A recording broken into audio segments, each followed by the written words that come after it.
Hello, আসসালামু আলাইকুম guys. আপনাদের নিয়ে চলে এসেছি আজ নতুন একটা সিম খেতে। আসলে সিমের যে মূল সমস্যা, এই যে আপনারা দেখতে পাচ্ছেন, এই ফুলের ভিতরে যদি কোনো শোষক পোকা থাকে তাহলে আপনারা সিমে সফলতা আনতে পারবেন না। কারণ সিমের ফুল যদি ঝরে যায় আপনারা সেই সিম সেট করতে পারবেন না।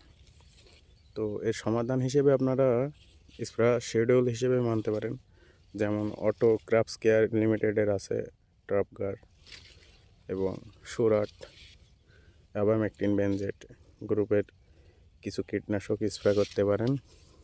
সপ্তাহে 2 থেকে 3 দিন স্প্রে করলে সমাধান পেয়ে যাবেন। এমন দেখতে পাচ্ছেন আমার কিছু কিছু সিম সেট হয়েছে, কিছু কিছু সিম দেখতে পাচ্ছেন ইতিমধ্যে আমার সেট হওয়া শুরু হয়ে গেছে। এই যে দেখতে পাচ্ছেন। তো আপনারাও যদি সিম খেতে সফলতা আনতে চান তো শিডিউল মেনে স্প্রে করতে পারেন। স্প্রে করলে আপনারা কিছু ফুল ঝরা থেকে বন্ধ হতে পারে আপনাদের গাছ।